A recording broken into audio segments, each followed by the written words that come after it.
Good day. This video is about COVID. It's about vaccinations and testing. We have a real problem in this country because as of the beginning of August, we have 100,000 new cases of COVID in the country each day. At its peak, we were probably around 350, 400,000 cases several months ago. That was a terrible time, and we would need to reinstitute measures such as lockdowns, mandatory face masks, and all the other stuff that we went through if these kind of numbers persist. So let's talk a little bit about why that's happening. It's because only about 70% of the population's been vaccinated. We have a huge number of unvaccinated individuals, which includes children, and they can easily get the disease. They could be asymptomatic, but on the other hand, they can still transmit it to others.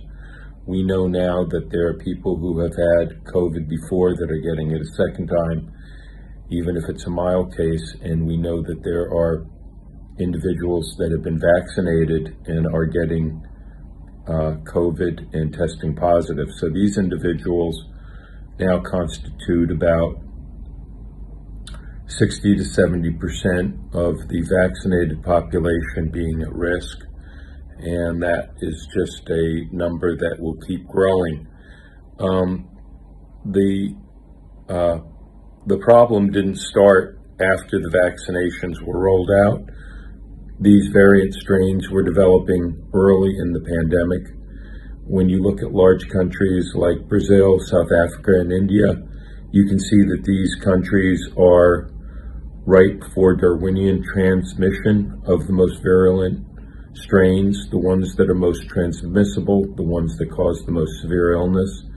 And so these strains are now coming back here to the United States. Again, vaccines are partially protective, but that rate of protection is going down. People with any kind of symptoms, and even the asymptomatic, need to be tested. If you want to go to meet with family, or you work as a first responder, you want to go to a baseball game or travel, these vaccines are mandatory, but so is testing. In my opinion, we just don't test enough. And getting tested once a week and finding where these variants are, because the reference labs will type some of the positive tests, and if they see variants, it will give everybody better information about how to move forward.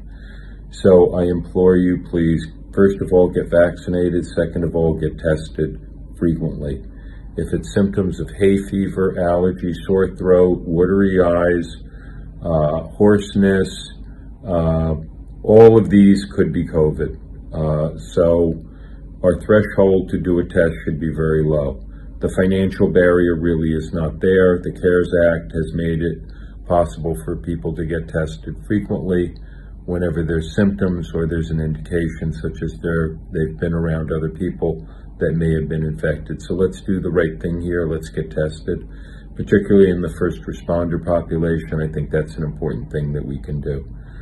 So for those reasons, I ask you to be vigilant, be careful, and stay safe. Thank you.